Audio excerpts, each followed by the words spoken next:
giving positions. Looking at the void in myself and feeling what's missing. Better watch the way you going, better go in the right direction. In the moment you stressing, but you gon' be counting blessings. And I know that for certain. Keep on working, open curtains. Haters swerving cause they ain't ready for your final version. I'm never gonna give up, fall down, I just gotta get up, yeah. Cause this is my road, let's camera action, I'm ready to go. I'm never gonna give up.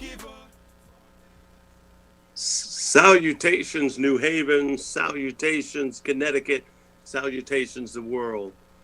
Today we have an Educators Talking show that's gonna focus on this teacher shortage crisis. And we're also going to talk about states have surpluses in their budgets and they're not doing anything to keep teachers. So I have guests today. I have Cynthia McDermott, Christina Christian, Leslie Bouteau, and I'll ask themselves to introduce themselves and share a little bit about what they're passionate about. And then we'll kick right into the show. And we'll start with Cynthia, then move to Christina, then to Leslie. So Christina, Cynthia, can you tell us about who you are and what your passion is? Good morning from Los Angeles, where it still looks like winter out here. It's been a crazy season. I am the past Dean of Education from one of the Antioch campuses, but I've now started the Progressive Teacher Network, so I'm now the Executive Director. We're going to be launching that in July. Jesse, more details for you about that later. My passion is public education. My passion is making sure that young people are able to have a useful, healthy life. And we've got a long ways to go, don't we? Yes, we do. So, Dr. Christian, could you introduce yourself and tell us about your passion? Yes, I am Christina Christian. I think we have California's weather because it's beautiful here. I'm an assistant professor at Central Connecticut State University, and my passion is sort of twofold. I love working with parents of children with special needs. That's a very unique group to work with. But right now, where my real passion is, where there seems to be fire in my bones, is dealing with this issue of what they call DSAP. Teachers in Connecticut, that's provisionally licensed teachers. And so I'm very passionate about helping them meet needs, urgent needs that would keep them in the profession. Because right now, I'm not sure we're doing that. No, we're going to hit on that today. We're going to hit on what would it take to keep teachers in the profession. Because this isn't just going to be a moan and groan show. This is going to be that we have solutions. Right. And by the way, Connecticut, you have the money. So, Leslie, can you introduce yourself and tell us about your passion? Yeah, good morning, everybody. My name is Leslie Blateau. I'm a high school social studies teacher and currently the president of the New Haven Federation of Teachers and about to be divisional vice president for pre-K 12 for AFT Connecticut. I'm also a mom of a second grader in New Haven Public Schools. And she loves her school and loves her teacher. And I am passionate about a lot of things, but I'll pick two to share this morning. First, kind of to build off of what Dr. Christian was saying, I'm passionate about holding on to our teachers, and that's translates to really being passionate about teacher well-being. And making sure that our teachers are okay, because we know that many of them are struggling and they're not okay. The second thing I'm passionate about is the growing labor movement in this country, and the growing teachers union movement in this country, where more and more teachers unions are realizing that when we bargain for the common good, when we bring to the negotiating table the things that we know will benefit our schools, our students, and our communities, the better off everybody is. So I'm passionate about sharing more about this idea of bargaining for the common good with unions in Connecticut, because I think this is the direction we need to be going as we're facing budget crises and as we're facing the ongoing threat of privatization. And when we talk today, we'll be talking Connecticut's an interesting place. $2 billion surplus, and they seem to not hear our cries and our pleas. But let's just do two little basic things right now. Educational research for the past 100 years has indicated the the one aspect of a child's education that consistently makes a difference is a teacher. So we've got that piece over there. The research indicates it more than any other research. There's nothing that comes correlationally close to that fact. And then we want to talk about, we have this teacher burnout, and in the International Journal of Medicine and Environmental Health, not a teacher magazine, talked about how teachers have the highest stress and burnout rate in America right now. And maybe third, we should say that when we compare international salaries, American teachers make, there's a gap of over 23%. And the latest figure has shown that in America, teachers make 76 cents for every dollar made by other people in other professions with the same educational level. So that's a little, we can start a little there. So I'd like to, Cynthia, could you give us a little view of what's going on in Los Angeles? Is everything rosy-dory and fabulous, doing everything they can to keep us? Absolutely. Well, I do think that, to follow up on what Leslie was talking about, the union effort in Los Angeles Unified School District, second largest district in the country, has been incredibly successful for teachers in this last year. It began with the strike with the staff who said, we're not getting paid well enough. And, of course, LA Unified is so huge. And so the winning union organizing that happened for the staff then fell over into the teachers union, so that there was a strike by the staff, but the teachers did not go out on strike. They were close to do that. And the new superintendent and the school board decided to give the teachers in LA Unified a significant raise. So they're pretty happy with that. There's only one problem. There is still no support for a classroom teacher. And so as all the new strategies, practices, and materials, et cetera, come down the path for teachers, there's no one there to help them. So Jesse, you're in the classroom and you're a teacher of 4, 5, 6 years, and you suddenly have new materials, you have, more children of challenge in your classroom, and suddenly you say to your principal, but I need help. And your principal says, there's nothing I can do. And so we still have this huge deficit of support for teachers. And so when Leslie was talking about the need for teacher health, well-being, that is still something that is not addressed. And of course, now California has a huge deficit because of all the challenges that have happened down here, fires, et cetera, floods. So the state is not in a position really to do much more. And the Department of Ed out here is still quite happy to increase the requirements for everything, more tests or more programs for teachers or more, without much voice from teachers to do that. The other thing that I think you touch on, Jesse, is that when you look at salaries across the country, depending on which community you live in, our teachers can get paid better in some communities than they can in others. California is a little different. We don't really have that same kind of taxation process here. All our dollars go into the state and come back out. So ADA for California kids is pretty much the same. But in a place like Los Angeles, where I live, we have so many very, very expensive private schools. And those teachers who are not making as much as the public school teachers, but have a different kind of life, because those schools provide a level of support that doesn't exist in the public schools.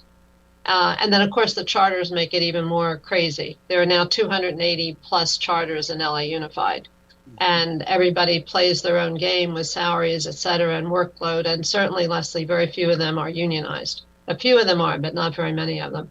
So we see this tremendous amount of disconnect across the kinds of schools, the kinds of neighborhoods, the level of preparation for teachers. In California, teachers receive their credential, their teaching credential, as post-baccalaureate students. So they already have bachelor's degrees before they come into a program.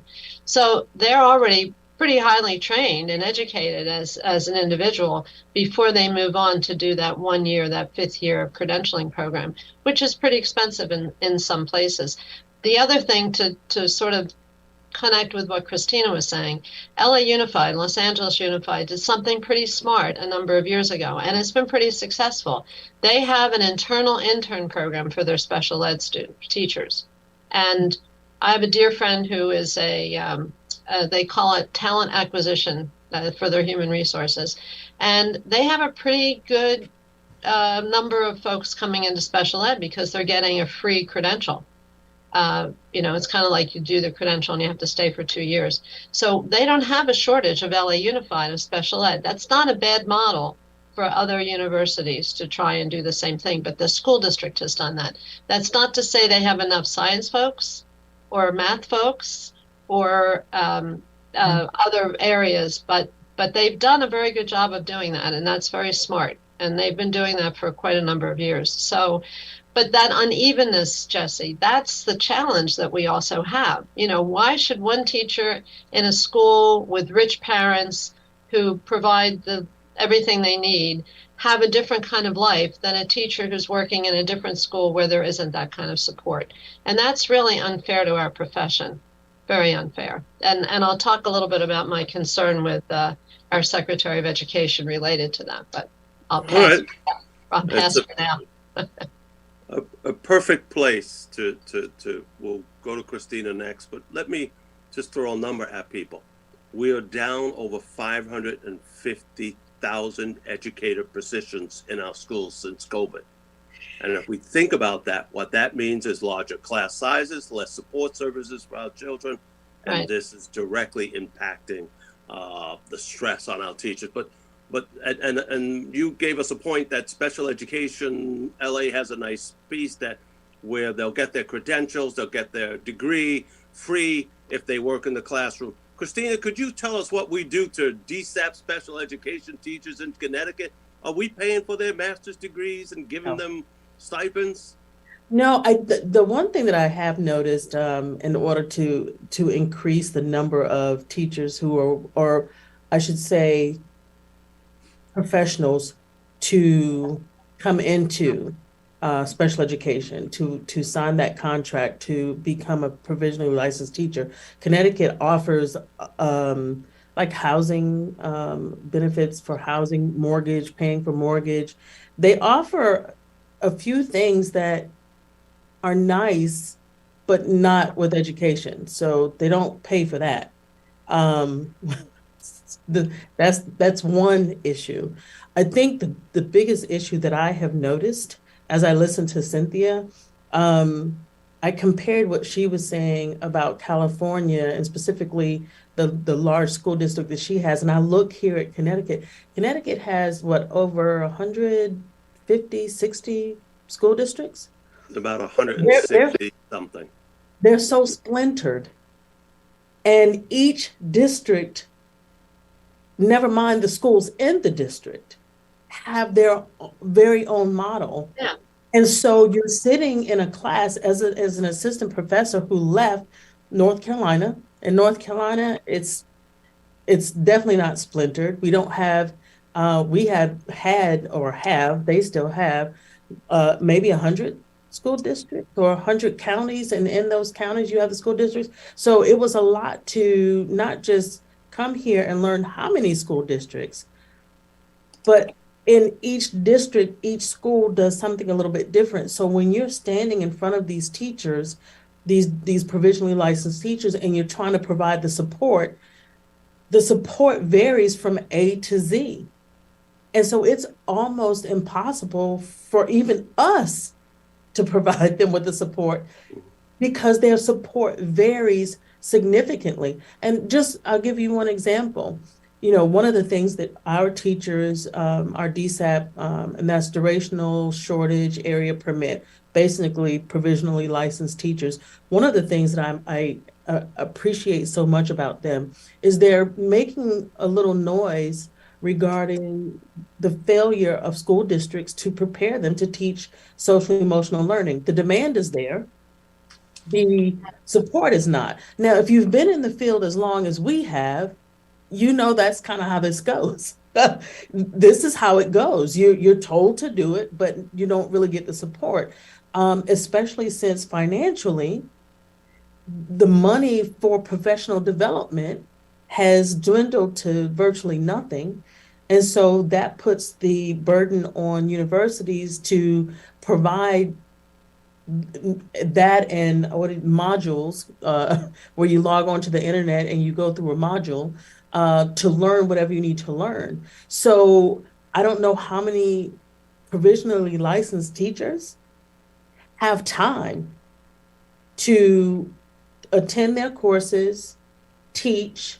God forbid they have children that they have and a marriage that they have to go back to, and then fit in some modules, some extra stuff to meet the needs that the schools won't provide. So right now, with just in social emotional learning, teachers are stressed because they don't have the support. And the demand to provide social emotional learning to students is creating more stress for them. So they're actually more stressed because the demand is real. They're being watched. They're being told to provide something that they themselves don't have. They haven't been trained on it to do it, and they need it. And so we're sort of at a point where we are losing the people who are coming in. They're coming in, they're signing the contract, and they're saying, oh, wow, this is a lot. And they're leaving. And not before they suffer a little, though. There's a lot of suffering in here in the middle of this. And,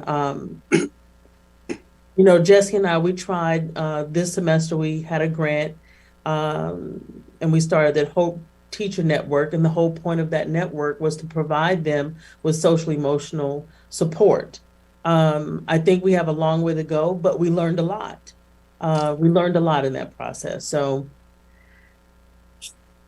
things aren't that great on this side of the country either, Cynthia. That's why we're coming to Leslie. You'll take us to this picture of a state with a $2 billion surplus, and you were one of our speakers at a rally in Hartford for a moral budget. Could you tell us about this union fight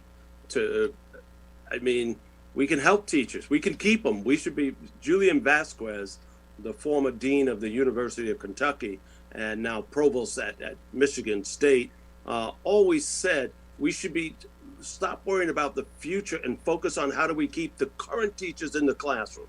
Not only teachers, paraprofessionals, aides, bus drivers, cafeteria workers. The shortage is massive. So Leslie, could you tell us a little bit about this moral budget and what teachers are going through? Absolutely. I just want to start, before I get into the moral budget, I want to start with teachers, the people I represent, the people that you're training to do the work. We want to do the job we've been hired to do. And in this day and age, it feels like we are doing the work of 2-3 people, right? And even more so in our urban districts, because I call it the double whammy effect in urban districts. We know there's a national teacher shortage. So people are leaving the profession, right? So people are leaving New Haven and they're leaving the suburbs, which are better funded and better resourced than our urban districts in the state of Connecticut because of our regressive school funding system. So not only do teachers leave the suburbs and the urban districts, then more vacancies pop up in those suburban districts, creating more opportunities for folks from urban districts to transfer for better pay, for better support, for better resources. So we're getting hit twice in our city schools with this teacher shortage crisis. And as a result, we're then having to pick up to do more of the mental health support that Christina was talking about, social emotional learning. Then we're having to pick up for when our colleagues are out. We have an MOU with our district right now where many of our members are teaching 6 classes instead of 5 at the high school level. And they're getting paid for it, yes. But look, it's not just about the pay. This is about the stress, the burnout, the working conditions. And I have some teachers saying, oh my God, I can't do the 6th class again next year. It zapped them, right? So we got to come back to teachers can and will thrive when we can do the job that we've been hired to do. Now to the moral budget piece. I think this has been going on for a long time, but this idea that the systems are broken outside of our schools, right? We know economic systems are broken, right? Racial capitalism is destroying families. And they look to the schools to fix the problems on the outside. Everything. And it's absurd. It is absurd because all of us here know and agree that if we fixed the problems on the outside, not that we believe test scores are the best way to measure things, we know that, but if we fix the problems on the outside, guess what? Engagement in school would go up, attendance in school would go up, performance in school would go up, because we know that the schools reflect those problems on the outside. So that's why we're talking about a moral budget, not just to fully fund public schools in Connecticut, but also to make sure that working people across the state are paid a living wage, have access to benefits, healthcare, retirement, so that they can live lives of dignity and be respected in the process. So we know our brothers and sisters and siblings in our paraprofessional unions are underpaid and overworked. It's criminal what they're being paid. They have to work 2-3 jobs. The state of Connecticut could absolutely invest in our paraprofessionals to make sure that they were paid a living wage and had access to benefits. And guess what? As a result, many of the paras who work in New Haven are parents and grandparents of New Haven public school students. So we pay those paras more. Guess what happens? That's more money to those families, goes right back into our city, and ultimately those kids rise up because their families have been treated with respect. Same thing goes with our brothers and sisters in 1199 right now who are on strike for living wages, and we stand with them. If the state choose to invest in working people, we would see everything improve. But instead, we know the state right now is more interested in protecting the income of our wealthiest Connecticut residents, those 12 billionaires who pay 5% on their income, and working people pay 20%, right? On average. So those billionaires are protected. They will lose nothing. They will be fine. And thousands of working people in this state continue to struggle. We've got working people working 2-3 jobs. We've got working people who are living out of their cars. I mean, this is why it's really important for New Haven Federation of Teachers, for AFT Connecticut, because look, my members by and large, relative to our paras and to 1199 workers, we get paid all right.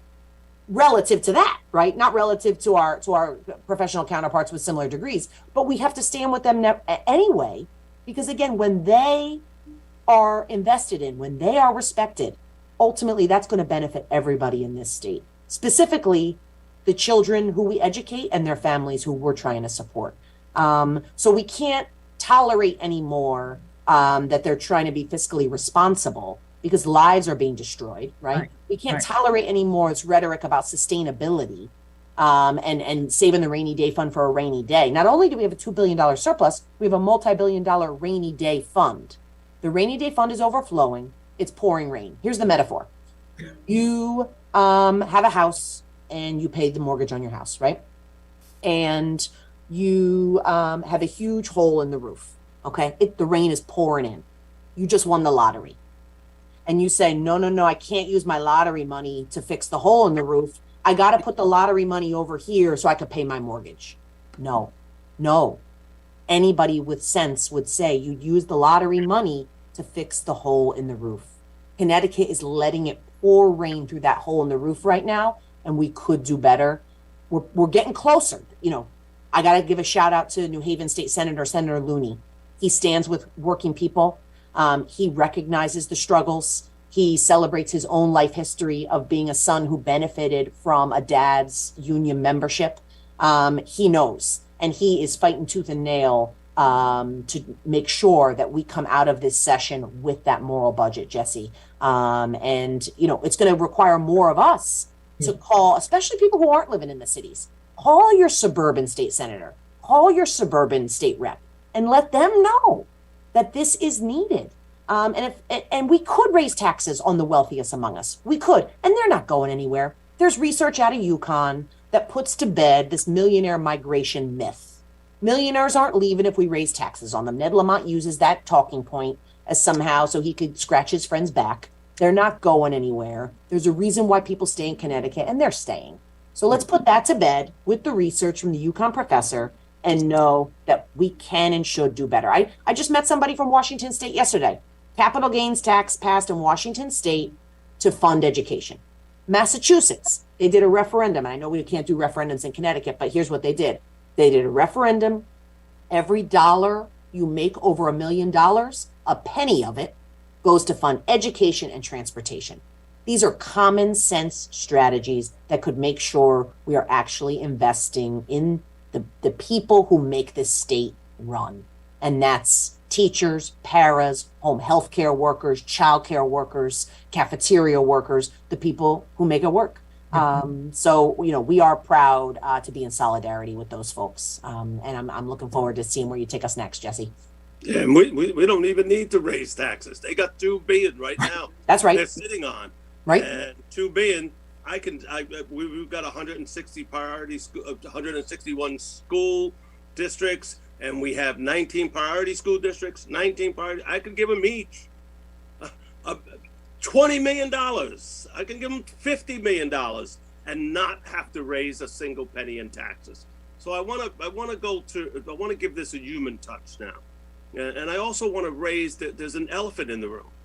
We are not spending our money in our schools at the precise time that, for the first time in our history, students of color are now majority of our schools. And that says something to me, and it's in there. But let's put a little human face. So Cynthia, could you tell us maybe a human story about a teacher in LA that was struggled?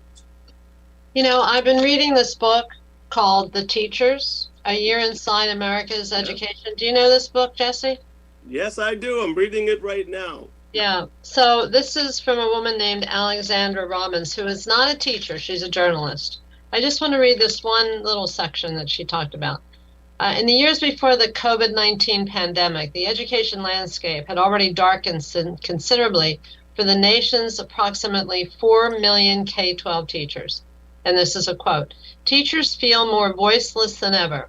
There is a lack of community support and understanding of how difficult it can be to serve children's educational, emotional, and psychological needs," a South Carolina elementary school librarian told me in March 2020. She does such a good job in this book of talking about the real life stories of interviews with folks they can't sustain what they're doing. And you were talking about Connecticut, which we normally think of as a pretty wealthy state, and certainly California, the pride of the West Coast. Think about Texas, Florida, Mississippi. Think about what's happening for those teachers there who are worried about losing their jobs if they say the wrong thing. So one of the stories that I had told Jesse was with one of my students who actually lost his life, because he became a drug user, ended up on the streets of LA in a battle with the police, and ended up being tasered on the streets of LA to death. He was one of our students. He was teaching in a tough charter school, and there was no support for him. A gay man, all the things against him all pulled together, and lost his life. There's a teacher we lost for no good reason except that he had started using drugs, and we can understand how teachers are going to do whatever they can do to survive, and to be able to not feel like crap when they leave the school day and feel like they can't work with their kids and do what they're there. As you said, Leslie, we want to do what we were trained to do. We want to do what we know is best. We want to do the best for our communities, but we need to be done the best too, as well. And one of the things, Jesse, I think that's so heartbreaking for me, I'm old enough I just finished 52 years of teaching, so kind of how old I am. I miss the the collective national conversation that I think used to happen. I think when we had Al Shanker writing every week in the New York Times about education, we had a public statement being made. We don't have that right now. We don't have that. And I hope you've all been part of that Network for Public Education, that group that that Diane Ravitch started. And there's a conference coming up, by the way, if all of you don't know this, in Washington, October 28th and 29th, which I think we all should go to. But Carol Burris is her executive director, and she just listened to Cardona at a legislative meeting, and this is what she reported. He's a sincere and good man who cares about children and public education. However, his appearances before Congress to defend the Biden education budget have been serious disappointments. The Republican Party, not to get political here, is now clearly on a mission to destroy public education. He, meaning Cardona, must recognize the threat and lead with courage and facts. Unfortunately, he seems more interested in deflecting arguments and placating voucher proponents than facing the assault on public education head on. And I think Leslie's concern about making sure we're in touch with our legislators and who are the people that we've elected across the country who are supporting to put pressure on public education in a different way than the pressure is right now. And I think that story of my student who lost his life because of the horrors that are occurring for our public education teachers, it is more than tragic. I mean, that's not even the word for it. It's more than tragic. And Leslie, I know that there are teachers in LA who are sleeping in their cars. They're just, single moms with a couple kids, who are barely making it, particularly in the charter schools, because they pay much less well than the public schools. And they're not unionized, so they're doing, I don't know all the details because they're all different. Every charter school is different from every other charter school. But, we have this emotional crisis for how we're treating our teachers. Overworked and exploited, as Leslie just said so. I'd like to put something in perspective, Jesse, because I'm not sure listeners fully understand when they hear each one of us talk about the pressures that teachers are under. You opened up with one statistic that said that we are the most stressed professionals in the nation. And a study was put out there that measured the stress levels of emergency room doctors. Absolutely. And nurses. And nurses in the ER. Right. We are more stressed than they are. That's one, again, just putting in perspective. A body of research that came out a few years ago by, I believe it's called the Program of International Student Assessments, PISA. PISA put out some information that basically helped the world understand that one of the issues that America's public schools has that other countries don't have, we make social problems, the social issues that exist in our society, we put that into the schools and require teachers to deal with social issues. Whereas in other countries, they're saying, no, your job is to teach. That's it. So you are the math teacher, the science teacher, the reading teacher. We're not going to ask you to deal with the social emotional issues of the students. That's the parents' job. And so in other countries, they're saying, look, we know the job of the teacher and we know the job of the family, and we're going to keep the two separate. In America's schools, the job of the family, but then it kind of goes into what Leslie's saying, the family's overwhelmed and strapped because financially they're barely making it, if they're making it. So you have families who can't meet their children's social emotional needs, their physical needs, their medical needs, because they're not making enough money, which then puts the burden. They put it in legislation, they give it to the schools, somehow they make sure that there's this a new initiative that you're giving now, you call it an initiative, you put it in the schools. And so now teachers are given the responsibility of making sure that students, or not just teachers, but cafeteria staff, school administration, bus drivers, we're all receiving responsibilities that families traditionally had, that we now have, that social services had, but we now have, that medical doctors had, that we now have. And so we are dealing with the physical child, their medical needs, their social emotional needs, their special needs identified through IDEA. So we're doing all of these things. Okay, so and to kind of put a button on this, when you go to a banker, if you don't have money in the bank, leave. But you can't go to the banker and say to the banker, okay, I have $5 in the bank now. I'm going to need you to help me provide me with more money. I'm going to need you to help me balance my budget. I'm going to need you to help me. And so we tell them all of the issues we have in our home that this $5 is not going to address. And so you tell the teller, I need you to do more with this $5 to help me meet all the needs I have at home. And then you begin to lay those out. That's what we in the classroom have become. We've become that person with $5 because there's a $2 billion that we can't get access to, but we have limited funds and we're just being told to do more with that, taking on more responsibilities. And so for anybody who looks and says, like in Los Angeles, you should be happy. You just got a significant raise. Yeah, but I don't have support. With that raise, the responsibilities are still overwhelming. And so that raise, thank you, because it helps me at home to meet my financial needs, but I'm still exhausted. I'm still overwhelmed. I'm still overworked.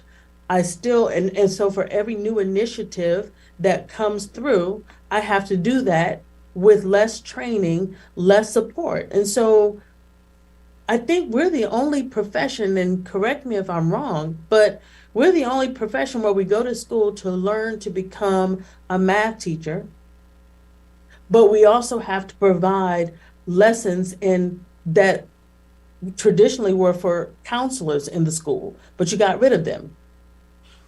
So we don't have them anymore. So now me as the math teacher, I learned to teach math, but I have to now provide emotional support that I wasn't trained to provide.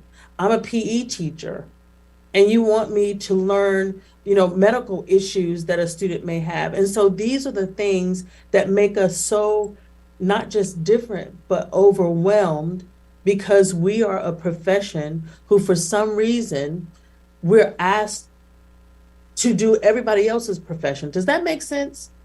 I'm not sure if I said that correctly. No, no. Absolutely. Can I jump in on the medical piece, Jesse? Yes, go ahead. So I love that Christina referenced the fact that again, schools are being asked to solve all the problems outside of school. And here's a concrete example of something that we're asking for in our equity agenda, in our moral budget.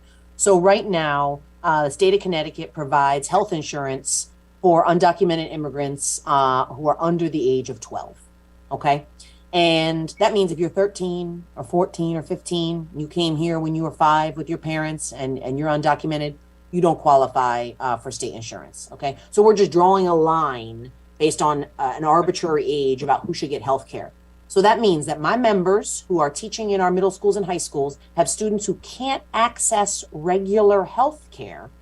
And the state, I think, has agreed to maybe increase it this year up to 16, which means we still are going to have children 17 years old. And let's be real, 18, 19, 20-year-olds are children. Okay. Children who still can't access medical care in the richest state in the country, in the richest country in the world. It's criminal. And when it comes, I don't have the exact numbers, but this is relative to our state budget. This is pennies. We should be providing health insurance for undocumented folks up to age 26. It would not put a strain on our state budget.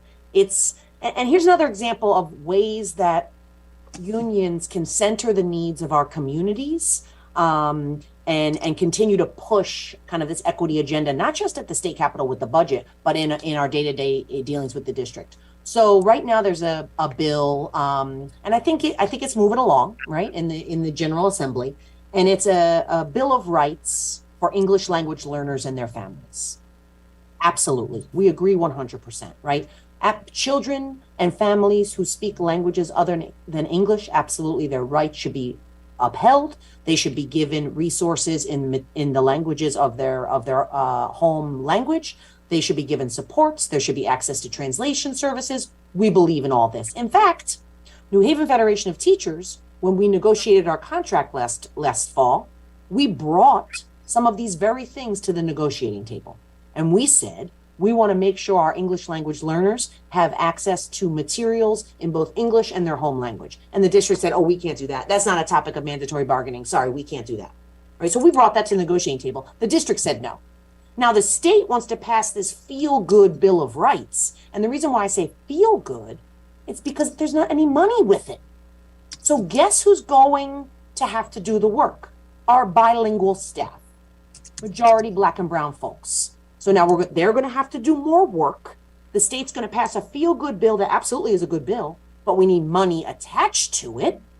And without it, our Black and brown bilingual folks are going to have to do more work, burn them out faster, send them out the door, and then we're going to have more shortages in bilingual when now more than ever we need more folks. Because it's not just Spanish folks. My daughter's got classmates, whose peers, second grade peers, are doing the translating from English to Pashto because these young folks coming over from Afghanistan have not yet learned English. I mean, they learn it quick because they're extraordinarily beautiful and brilliant human beings, but we need the resources, not just the feel-good bills.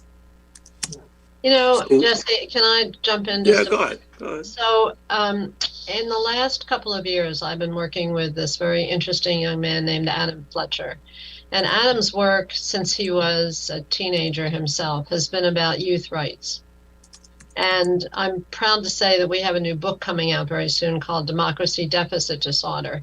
And the goal of this work that he has done is about reminding us all that we don't give a you-know-what about children, that we just ignore them. They don't have rights, even though they have international rights. The United States is the only country that has not validated the national or the international rights for children out of the UNC. So, I think as I've thought more about this and this concept of adultism, the folks that we look at kids as future adults, but we don't see them as legitimate members of society, legitimate citizens, legitimate, people as they are. We don't talk about this. We don't talk about the fact that children don't have rights. And so, Leslie, as you're talking about the Bill of Rights, there are huge numbers of documents about the rights for children, but we don't provide them. First of all, we don't even tell them, and we don't support any of those kinds of things. And so it's no wonder that we don't, the aspects of society that protect and take care of our children, they don't count. And to me, that's become a much larger concern and conversation for me in the work that I'm doing. And there's an international effort and an effort right now to now have young people get the vote. That in fact, if we had people at 10 or 11 having the opportunity to vote, it sounds really radical. But what difference that would make if young people had a chance to be able to be at the voting booth with all of us to say, no, we're not going to support this. No, we're not going to vote you back into office unless you're going to give us what we need. And it's a movement that's happening. It's not very loud. But Jesse, as you're talking about solutions, giving young people the power they can use would in fact create change. And it would give young people the opportunity to say, I'm going to sit on the negotiating board for the school district. I'm going to be here as a 10 or 11 or 12-year-old representing other young people to be able to say, listen to us and what's happening to us. Instead of us, whining, those poor kids, they need this, it's so awful. Well, why not hear it from the children? Why not represent them in this work? Where's the Union for Young People? And I think this national effort that's happening, which, many people are very frightened of this idea, giving 10, 11, 12-year-olds the right to vote. Really? It's an interesting concept, and I've been looking at it very seriously. A gentleman with the last name of Wall, I forget his first name, he's actually been one of the leading proponents of this in the United States. So if we look at, we're going to move to solutions, but before that, Connecticut Voices did a survey of why our teachers are leaving. Lack of support from administrators, Right. Large caseloads for special education, literacy, social workers, second language acquisition, student behavior, and no supports. Right. for helping with that student behavior. The accountability requirements, teachers are spending hours of every day entering data up online, and nothing's happening with that data over there. The salary and benefits I mentioned before in Connecticut, the difference between how much you get paid as a teacher from Bridgeport and Farmington is $10,000 to $15,000 every single year. That's every year, and I'm at the university, so sadly I have to tell my teachers you can't go to Bridgeport because that equals $750 to $1 million less money in your family's pocket. That's your house, that's your car, that's your vacation, that's your health care. And this is some of the stuff we have. So one thing, yes, I'm going to say, if you want to keep teachers in the classroom, start paying them more. Leslie, can you help us and tell us what could keep teachers in the classroom right now? What would make them say, I'll stick around for another 5 years? Absolutely. Teachers will stay if our voices are actually heard and not just the nod, the check, and the moving on. Let's talk about special ed. Let's talk about the fact that Connecticut State Department of Ed thought it'd be a good idea to shift special ed programs, the IEP information collecting program to an online, the CT SEDS program. It has been a disaster from the start. Teachers are getting jammed up on tech problems. Systems are crashing. It's not user friendly. So now, to your point, Jesse, we're asking teachers to put more time and energy into a computer program when they have young people sitting in their care who are not getting their required hours, who are not getting their needs met. So if we had to listen to teachers in the first place, when we shared our collective concerns about the problems of the CT SEDS as one example, maybe we wouldn't be down this, where I've had special ed teachers say to me, I don't think I can stay in the profession when it's these constraints. And the American Federation of Teachers did a report, and we released what strategies local, state, and federal government should be using to keep our teachers. And one of them is, let's do a paperwork audit, and let's figure out how much of this paperwork is unnecessary and free us up to do the work we want to do, which is get to know our students, build relationships with students, design lessons and units that meet their needs. That's what, give them the feedback they need. Those are the 4 things we want to do. And we need the time, the tools, and the training to do it. We call it the one more thing factor. We don't need the one more thing. Every year, we're going to come back in August again, and we're going to find out from our supervisors that one more thing that they want us to do, and they never take one other thing off our plate. So please listen to us when we say that we want to do our jobs, we want to teach, but when you keep adding one more thing, people say enough is enough. I've had teachers say to me, you could add a 1 in front of my salary and I'm still going. Yeah. That, what Leslie just said, is what I've heard teachers say throughout the semester, and that's that one more thing. Looking at solutions, I conducted some research, and I've been doing research for years, trying to find a way to help parents and teachers sort of balance this job of this common good of raising up a child, developing them and preparing them for adulthood, because we're in this thing together. We both benefit from a child who is raised where we work together to do things. One of the strategies that I use to sort of help teachers understand that you can meet a child's academic and social emotional needs and behavioral needs and character development needs using one thing. And Jesse and I kind of, our Hope for Teachers network is sort of a attachment to that. Basically, I spent the last probably 15 to 20 years conducting research on how you can use a reading method, a simple reading method, to select a book and address initiatives like the SEL, I'm using all these initiatives with the acronyms, but SEL, MTSS, PBIS, I know it's a lot of jargon, but there's a simple way that you can pick up a book. A teacher can pick up a book and take the moral portion of that book, ask the students the right questions about the moral lesson of the book, and you can address social emotional learning just by doing that. And research shows, the research that I've conducted on this, and it's similar, it's like bibliotherapy.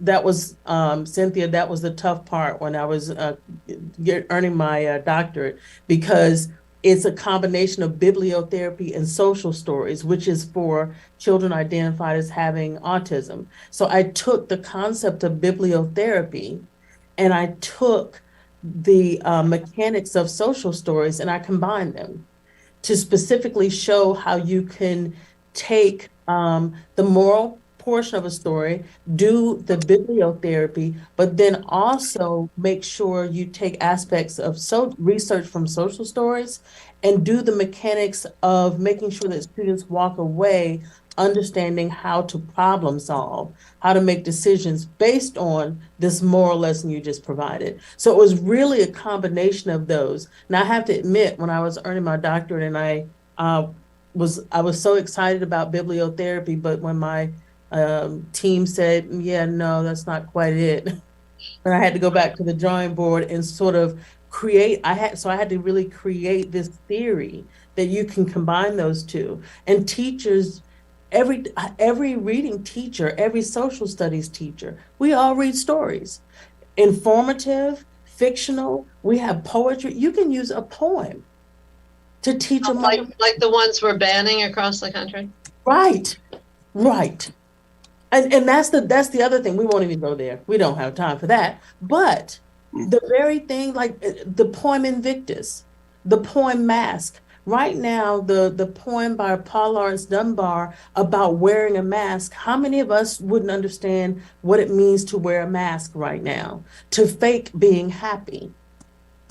But a teacher can go into the classroom and use that same poem, and rather than just focusing on the mechanics of poetry and understanding the literacy elements of the poem, why not also bring that message through to help students know that we all wear a mask, we all show up every day with a smile, even if we don't feel like it. Yeah. Yeah. Jesse, I want us to do some specific recommendation. For me right now in Connecticut, our DSAP teachers should not have to pay for their master's degree. There's enough money.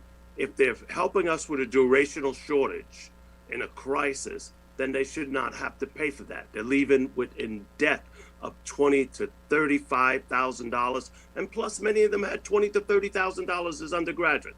So legislators, Governor Lamont, if you really wanted to do something to help special education teachers, bilingual teachers, all teachers who are working as DSAP teachers, pay for them. So let's share one thing, because we're coming down to our last couple of minutes. Right. So in California, after someone gets their initial credential, after they've had a bachelor's degree, then they go to a fifth-year program, they get their initial credential, whether it's for multiple subject or single subject or special needs. We created years ago a program of support for beginning teachers, and now it's called induction. And the goal, which is not always working, but I think it's a very valuable idea, is that once you're in the classroom, so Leslie's a new teacher and I'm a more senior teacher, and in your induction program where you're supposed to be working with a network of kinds of whatevers, that I, as your induction mentor, am available to you for support. The challenge of why this is not working so well is that I'm not getting paid. As the induction person support for Leslie, I'm not getting very much for that. And so if the states would provide support for teachers in that first critical year of trying to figure out how to get your feet underneath you and what you do with all the moving parts of the classroom, that we would have a way. I mean, we've got the model in California. I don't know what's happening in other states. We just haven't funded it. as well as we can fund it. And sometimes you don't want that mentor that's been chosen by the principal, who's hoping by choosing that mentor that they'll get better.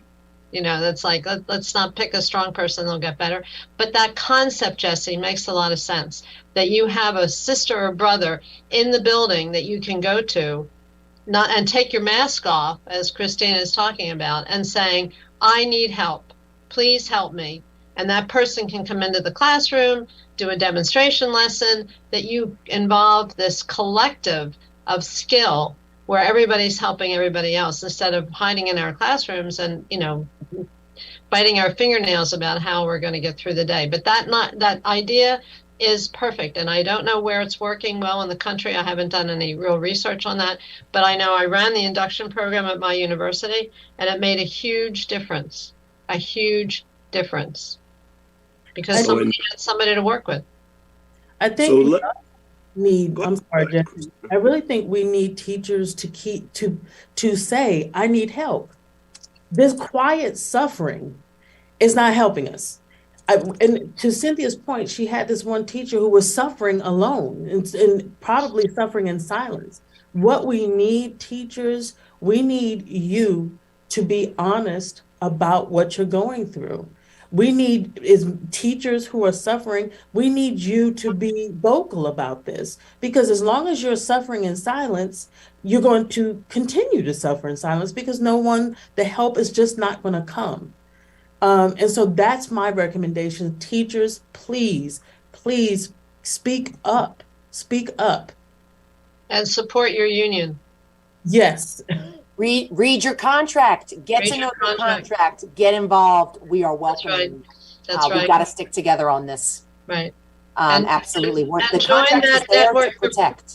Right. And join that network for public education, because we need to be networked. We need to be talking with each other. Yeah, there is a vision in this country for public education, as it is the foundation of our democracy. Absolutely. We can't give up on that vision. We have to stand firm. Charter schools are not public schools, as much as some of our elected officials like to say. We need fully funded, equitable public schools in Connecticut and across the country. That vision is still there, and we can still get there. All right, we're coming to our time constraints, but it's easy for us to see that our policymakers and our legislators have really implemented policies that would chase teachers away. Yes. School choice without equity makes no sense to me. It's the myth of choice. It's not real choice. More mandates makes no sense to me. Too many tests.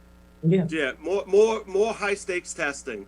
We haven't even talked about $2 billion a year spent on those high stakes testing that don't even come back into the next fall and have no educational value whatsoever. It's criminal. It's criminal to say. Horace Mann, who often is called the father of public education in America, said, money for schools now or prisons later. Right. We are at the point now that we are looking forward to a future of more prisons, and that's why academics now openly talk about our public school system as a school to prison pipeline. Right. I mean, and this is unbelievable. And to end it, I'm thinking that it's not only our special education teachers. I was at a rally with Leslie last year, and paraprofessionals in New Haven were talking about they don't have Social Security, they don't have pension, they don't have health care. It's everybody in the school needs to have health care.